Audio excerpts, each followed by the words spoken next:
Na paano po ako maliligtas sa mga huling araw po? Wala namang kaligtasang ibang pinakikita ang Biblia, kundi yung pananampalataya kay Kristo.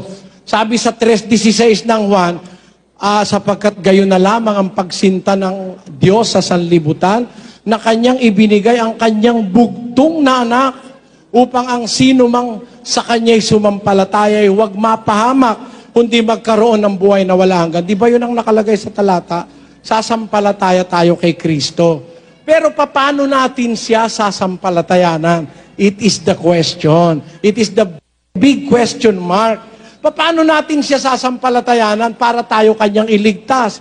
2:13 ng Tito. Basa. Na hintayin yaong mapalad na pag-asa at ang pagpapakita ng kaluwalhatian ng ating dakilang Diyos at tagapagligtas na si Hesu Kristo. Ayun, hihintayin daw natin yung mapalad na pag-asa at pagpapakita ng kaluwalhatian ng ating dakilang Diyos at tagapagligtas na si Hesu Kristo. O edi maghihintay pala tayo. Sino ba yung dadating? Yung Diyos at tagapagligtas na si Hesu Kristo.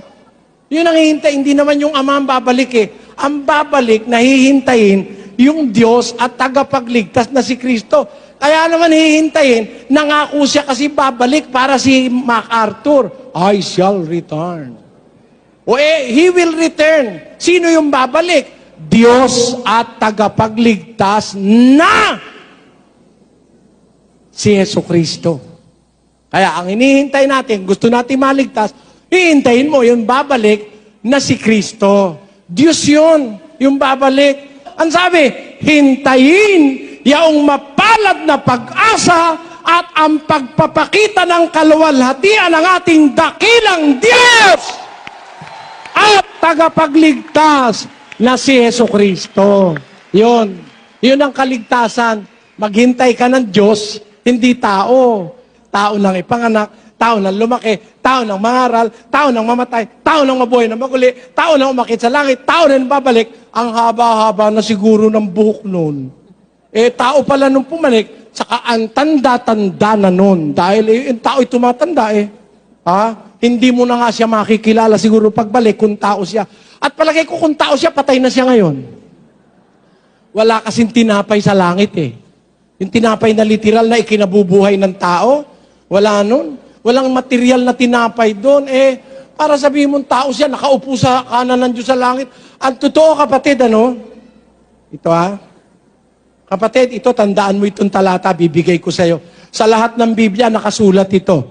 2 Timoteo 6:16. Na siya lamang ang walang kamatayan, na nananahan sa liwanag na di malapitan, na di nakita ng sino mang tao o makikita man.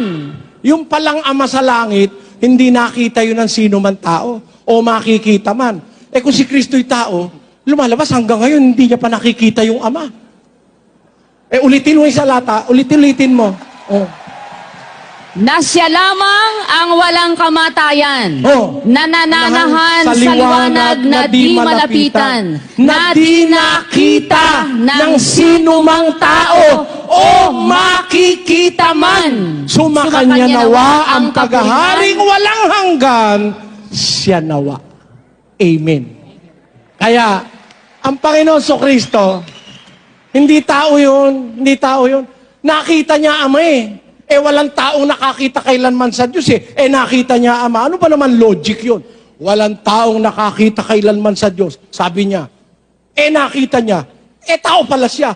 Mali ka naman, Panginoong Jesus. Ba't mo naman sasabihin walang nakakitang tao kailanman sa Diyos? Tao ka. Ang ibig sabihin nun, nung sabihin niya na walang taong nakakita kailanman sa Diyos, nakita niya dahil hindi siya yun. Ganun yun, kapatid. Personal Lord and Savior is not found in the Scriptures. Jesus Christ our Lord is the Savior of the body or the church. He is not a Savior to anybody personally. He is the Savior of the church. 5:23 of the book of Ephesians, it says, For the husband is the head of the wife, even as Christ is the head of the church, and he is the Savior of the body. He is the Savior of the body. And what is that body that He is going to save? Colossians 1:18. And he is the head of the body, the church. The church is the body. He is the Savior of the body or the church. He is not a personal Savior to anyone. Nobody can claim that he have accepted Jesus Christ as his own personal Lord and Savior. What do you mean by the word personal? My toothbrush is my personal property. Will I let anybody use my toothbrush? Of course not. Not that I have the most beautiful teeth in the world, but because of sanitary reasons, I will not permit anyone using my toothbrush because it is my personal toothbrush, my personal property. If you say that Christ is your personal Savior and your personal Lord, you are disregarding the right of others to be saved or to acknowledge Christ as their Savior also. How can you say that that Christ is your personal Savior when He is also the Savior of other people? It is illogical, it is not biblical. Another thing is, unless a man be born of water and of the Spirit, he cannot enter into the kingdom of God. 3:3 up to 5 of the book of John. So, that is a commandment to fulfill. It is an experience to be experienced by a person that believes in our Lord Jesus Christ. When you are a Christian, it is understood that you have undergone the process of being born again.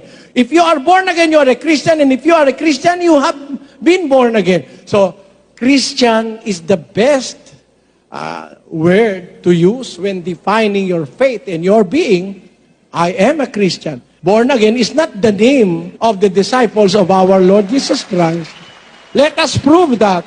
In the book of 1 Peter chapter 4, it says in verse 16, Yet if any man suffer as a Christian, let him not be ashamed, but let him glorify God on this behalf. if any man suffer as a Christian, let him not be ashamed, but let him glorify God on this behalf, on this name. Let us read another translation. American Standard Version, which says, But if a man suffer as a Christian, let him not be ashamed, but let him glorify God in this name. see, that is the name of the disciples of Christ, Christians. 11:26 of the book of Acts proves further. Let us read. And when he had found him, he brought him unto Antioch. And it came to pass that a whole year they assembled themselves with the church, and taught much people. And the disciples were called Christians first in Antioch. See, they were called Christians. The disciples are being called Christians. They are not being called born again.